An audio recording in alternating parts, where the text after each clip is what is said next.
بسم اللہ الرحمن الرحیم۔ اعوذ باللہ من الشیطان الرجیم، بسم اللہ الرحمن الرحیم وبہ نستعین۔ ہماری گفتگو لمعہ چہارم کے کتاب الطلاق میں اور پھر طلاق میں بھی ہماری گفتگو رجوع کے بارے میں تھی کہ اگر شوہر عدت کے دوران بیوی کی طرف رجوع کرے۔ اب آج یہ فرمانا چاہتے ہیں کہ طلاق کے بعد عورت کہتی ہے کہ اس نے تو میرے ساتھ دخول ہی نہیں کیا تھا، اب یہ انکار کر کے کیا اس سے نتیجہ حاصل کرنا چاہتی ہے؟ ان نتائج میں سے ایک نتیجہ یہ ہے کہ جب میرے ساتھ دخول نہیں کیا تھا تو یہ طلاق بائن ہوگی، نتیجے میں یہ رجوع نہیں کر سکتا۔ اور شوہر کہتا ہے کہ میں نے دخول کیا تھا، کس کی بات مانی جائے گی؟ فرماتے ہیں بیوی کی بات مانی جائے گی، کیونکہ اصل عدم دخول ہے۔ خوب اچھا، تو پھر اس صورت میں اگر وہ مہر کا مسئلہ آ جائے تو پھر عورت کو مہر بھی آدھی ملے گی، کیونکہ عورت کے بقول اس کا دخول نہیں ہوا، اور دخول نہ ہونے کی صورت میں مہر آدھی ملتی ہے۔ اور شوہر کہتا ہے کہ میں نے دخول کیا تھا، تو شوہر کو پوری مہر دینی چاہیے، کیونکہ وہ اقرار کرتا ہے کہ مجھ پہ پوری مہر لاگو ہوگی۔ تو اب اس مسئلے میں مزید ہم عبارت کی طرف جائیں گے۔ اس کے بعد پھر یہ فرمانا چاہتے ہیں کہ اگر گونگا بیوی کو طلاق دینا چاہے تو گونگا کیسے رجوع کر سکتا ہے؟ آیا گونگا رجوع کرے گا قول کے ذریعے، فعل کے ذریعے؟ قول تو وہ کر نہیں سکتا، کیوں؟ اس لیے کہ وہ گونگا ہے، کچھ بول نہیں سکتا۔ اچھا، تو پھر جس طریقے سے ہم نے کہا تھا گونگے کی طلاق اشارے کے ذریعے ہوتی ہے، تو اس طریقے سے اس کا رجوع بھی اشارے کے ذریعے ہوگا۔ یا تو آ کے دوپٹہ اپنی بیوی کے سر سے اتارے، یعنی کہ اب تم میری بیوی ہو، میرے لیے نامحرم نہیں ہو، یا تو جا کے اس کے ساتھ سو جائے، اور سونے کے بعد جو کچھ شوہر کرتا ہے وہ اپنی بیوی کے ساتھ کرے، تو یہ بھی جو ہے کہ وہ رجوع کی معنی میں ہے۔ تو وَلَوْ أَنْكَرَتْ الدُّخُولَ، اگر بیوی کہتی ہے کہ شوہر نے میرے ساتھ دخول نہیں کیا، کب یہ انکار کرتی ہے؟ عقیب طلاق، طلاق کے بعد۔ کیوں یہ انکار کرتی ہے؟ لِتَمْنَعَهُ، تاکہ یہ عورت اپنے شوہر کو روکے، من الرجعت، وہ رجوع نہ کر سکے۔ قدم قولها، تو یہاں بیوی کی بات کو ترجیح دی جائے گی۔ وحلفت، اور بیوی قسم اٹھائے گی کہ ہاں ہماری شادی ہوئی تھی لیکن یہ میرے قریب نہیں آیا، اس نے دخول نہیں کیا ہے۔ عورت کیوں قسم اٹھائے گی؟ لأصالت عدم دخول، اصل یہ ہے کہ عورت کے ساتھ دخول نہ ہوا ہو۔ کما یقدم قولہ، جیسے کہ شوہر کی بات کو مقدم کیا جاتا، لو انکرہ، اگر شوہر جو ہے وہ دخول کا انکار کرتا۔ کیوں؟ لیسکت عنہ یا لیسکت عنہ، تاکہ شوہر اپنے سے ساکت کر دے جناب نصف المہر، مہر کے آدھا حصے کو، کیونکہ بغیر دخول کے طلاق ہو تو آدھی مہر دینی ہوتی ہے۔ ثم دعواہ الدخول، پھر کہتے ہیں اگر شوہر دعویٰ کرتا ہے کہ میں نے دخول کیا تھا تو یکون مقرن بالمہر، گویا کہ یہ اقرار کر رہا ہے پوری مہر کا۔ وہی، اور یہ عورت مقرۃ علی نفسہا، علی ضرر کی معنی میں ہے، یہ اپنے اوپر اپنے خلاف اقرار کر رہی ہے، بسکوت نصف ہی، کہ آدھی مہر میری ساکت ہو گئی۔ فَإِن كَانَتْ قَبَضَتْهُ، اگر عورت نے مہر قبض کر لی ہے، فَلَا رُجُوعَ لَهُ بِشَيْءٍ، تو شوہر رجوع نہیں کر سکتا عورت پر آدھی حق مہر کا۔ کیوں؟ عملاً بِإِقْرَارِهِ، جناب ہم عمل کریں گے یا یہ شوہر عمل کرے گا اپنے اقرار پر کہ یہ تو کہہ رہا ہے کہ میں نے دخول کیا تو پوری مجھے مہر دینی ہے۔ وَإِلَّا کا مطلب یہ ہے کہ اگر عورت نے مہر قبض نہیں کی، فلا تطالبہ، تو عورت شوہر سے مطالبہ نہیں کرے گی، الا بنصفہ، مگر آدھی مہر کا۔ کیوں؟ عملاً بانکارہا، اس لیے کہ عورت خود انکار کرتی ہے کس کا؟ پوری مہر کا۔ ولو رجعت الی الاقرار، اچھا عورت اگر انکار کے بعد پھر اقرار کرتی ہے کہ ہاں ہاں دخول کیا تھا، کیوں یہ اقرار کرتی ہے؟ لتأخذ نصف، تاکہ وہ آدھا جو ہے کیا وہ حق مہر لے لے، اور بھی آدھا تو ملے گا، اور بھی آدھا۔ ففی ثبوت ہی لہا، کیا یہ دوسرا آدھا حصہ مہر کا ثابت ہوگا عورت کے لیے؟ او توقف ہی، یا یہ ثبوت متوقف ہے علی اقرار جدید منہ، کہ ایک شوہر پھر دوبارہ اقرار کرے کہ ہاں میں نے دخول کیا تھا، ٹھیک ہے، وجہان اس میں دو وجہ ہیں۔ وہ اولا بالعدم، بالطریقے اولا اس عورت کو آدھا حق مہر نہیں ملے گا، لو کان رجوعہا، اگر عورت رجوع کرتی ہے اپنے پہلے والے انکار سے بعد انقضاء العدہ، جب عدہ ختم ہو جائے، اللہ تقدیر الدخول، اگر ہم فرض کرتے ہیں کہ دخول کا مسئلہ ہوا تھا یا بیوی اب کہہ رہی ہے۔ گونگا آدمی کیسے رجوع کرے گا؟ فرماتے ہیں بالاشارت، وہ اشارے کے ذریعے جو ہے کہ رجوع کرے گا، المفہمت لرجعہ، ایسا اشارہ جو ہمیں سمجھائے کہ یہ رجعت کر رہا ہے۔ وہ اخذ القناء، اگر گونگا عورت کے سر سے دوپٹہ اٹھا لے ان رأسہا، تو یہ بھی رجوع ہے۔ کیوں؟ لما تقدم، اس لیے کہ گزر چکا، من ان وضعہ، یہ دوپٹے کا سر پہ رکھنا، وضعہ کی ضمیر جائے گی دوپٹے کی طرف، علیہ کی ضمیر جائے گی سر کی طرف، اشارۃ الی الطلاق، یہ اشارہ ہے طلاق کی طرف، وضد العلامت، اور ایک علامت کی ضد، علامت ضد کی علامت ہے۔ بھائی کیا مطلب؟ دوپٹہ سر پہ ڈالنا یہ علامت ہے طلاق کی، اب دوپٹہ اٹھانا پھر علامت ہے عدم طلاق کی۔ ولا نص ہونا، کوئی نص نہیں ہے ہونا گونگے کے اشارے پر بخصوصی، فلا یجب الجمع بینہما، تو نتیجے میں واجب نہیں ہے کہ جناب گونگا اشارہ بھی کرے اور جو ہے کیا ہے وہ دوپٹہ بھی سر سے اٹھائے، بل یکفی الاشارۃ مطلقہ، بلکہ کافی ہے گونگا اشارہ کر دے مطلقہ، چاہے دوپٹہ اس کے سر سے اٹھائے چاہے دوپٹہ اس کے سر سے نہ اٹھائے۔ وَيُقْبَلْ قَوْلُهَا، اب پھر چلتے ہیں جناب کس کی طرف؟ عدت کی طرف۔ فرماتے ہیں عورت کا قول قبول کیا جائے گا پھر انقضاء العدت، اگر کہتے ہیں میری عدت ختم ہو گئی، پھر زمان المحتمل، البتہ اتنا زمانہ بھی گزرے کہ جس میں احتمال ہو کہ اس کی عدت پوری ہو سکتی ہے، تو اس زمانے کو مد نظر رکھنا جائے گا۔ کیوں؟ لِانْقِضَائِهَا فِيهِ، یعنی لِانْقِضَاءِ الْعِدَّةِ فِيهِ، اتنا زمان ہو کہ جس میں وہ عدت پوری ہو سکتی ہے۔ وَأَقَلُّهُ، کم از کم وہ زمانہ کتنا ہو سکتا ہے؟ 26 یوماً، 26 دن اور 2 لحظے۔ کتنے دن جناب؟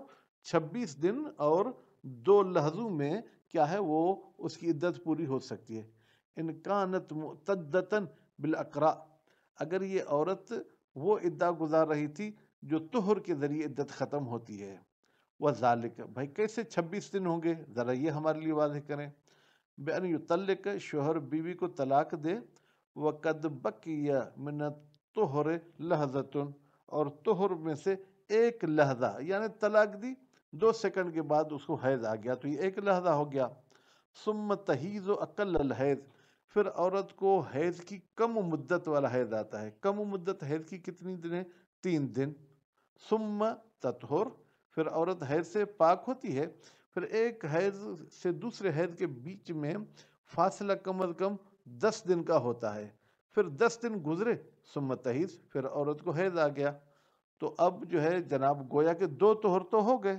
وَتَطْهُرُ كَذَلِكَ، پھر عورت کو 3 دن گزرنے کے بعد پھر وہ پاک ہو گئی، اب کیا ہوگا جناب؟ ثم تطعن فی الحیض لحظۃ، پھر یہ عورت جو ہے کیا ہے وہ داخل ہوتی ہے جناب حیض کے پہلے لحظے میں، تو نتیجے میں طلاق والا ایک لحظہ وہ ایک طہر ہو گیا، پھر اس کے بعد دوسرا طہر 10 دن کا ہو گیا، پھر تیسرا طہر بھی جو ہے کیا وہ 10 دن کا ہو گیا، تو اب اس میں 2 حیض آئے، 3 دن کے حیض یہ 6 دن، 20 دن طہر والے یہ 26 دن، اب پہلا لحظہ طہر والا یہ تیسرا طہر، اور پھر تیسرے حیض کا جیسے ایک لحظہ گزر جائے تو جناب یہ 26 دن اور 2 لحظے میں اس عورت کی عدت پوری ہو گئی۔ وَهَذِهِ اللَّحْظَةُ الْأَخِيرَةُ، یہ جو آخری لحظہ ہے، ٹھیک ہے، دلالتن، یہ دلالت کرتا ہے کس پر؟ علی الخروج من العدت، کہ یہ عورت عدت سے خارج ہو گئی، او من الطہر الثالث، یا یہ دلالت کرتا ہے کہ عورت تیسرے طہر سے جو ہے کیا ہے خارج ہو گئی، لاستبانتہ بہا، اس لیے کہ یہ جو ہے عورت کا جناب طہر جدا ہو جاتا ہے بہا اس تیسرے لحظے سے، اس دوسرے لحظے سے، لا جزء من العدہ، یہ جو آخری حیض کا ایک لحظہ ہے یہ عدت کا حصہ نہیں ہے۔ کیوں؟ لأن العدت، عدت جو ہے وہ 3 طہر ہوتی ہے، وقد انقضت قبلہا، اور وہ 3 طہر گزر چکے قبلہا اس حیض والے لحظے سے پہلے، فلا تصح رجعت فیہا، تو صحیح نہیں ہے شوہر کا رجوع کرنا فیہا، یہ جو تیسرے حیض کا ایک لحظہ ہے، وہ یصح العقد، البتہ ہاں نکاح کرنا چاہے تو نکاح اس کا صحیح ہو سکتا ہے، ہی منہا، یہ آخری لحظہ بھی منہا عدت میں سے ہے۔ کیوں؟ لأن الحکم بانقضائها، اس لیے کہ حکم کرنا عدت کے ختم ہونے پر موقوف و متوقف ہے علی تحققها، اس لحظے کے متحقق ہونے پر، وہ لا يدل علی المدعا، کہتے ہیں یہ آپ کی مدعا پر دلالت نہیں کرتا۔ جی ہاں، یہ لحظہ شرط عدت ہے لیکن جز عدہ نہیں ہے۔ ہذا، یہ جو ہم نے 26 دن والی بات کی، اذا کانت حرتن، یہ اس وقت ہے جب یہ عورت حرہ ہو، ولو کانت امتن، اگر یہ کنیز ہے، فاقل عدتها، تو اس کی کم از کم عدت جو ہے 13 یومن و لحظتان، 13 دن اور 2 لحظے ہیں، کیونکہ وہ اس حرہ کے آدھے کے برابر ہوتا ہے۔ وقد یتفق نادرا انقضاء فی الحرہ، اور کبھی کبھی نادر اور ندرت کے ساتھ اتفاق ہوتا ہے انقضاء ہوا، کہ عورت کی عدت پوری ہو جائے جو کہ آزاد ہو، بثلاثۃ وعشرین یومن و ثلاث لحظات، جناب 13 دن اور 3 لحظے، اور کنیز میں یہ عدت پوری ہو جائے گی جناب 10 دن میں اور 3 لحظوں میں۔ یہ کیسے ثابت کریں؟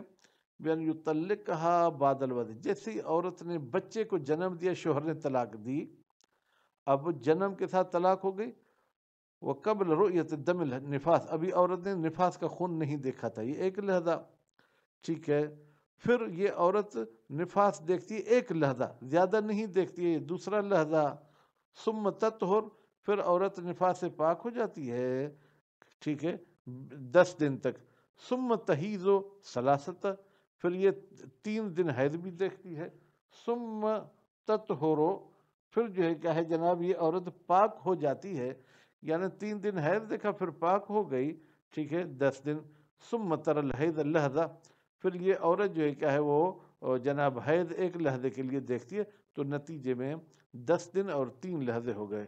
والنفاس معدود بحیض ہی، حیض ہی کی اگر ضمیر ہے تو پھر حیض ہی کی ضمیر جو ہے کیا ہے جناب حیضتن کہیں، پھر تو بالکل آسان ہے کہ نفاس بھی حیض والے حساب سے کاؤنٹ ہوگا۔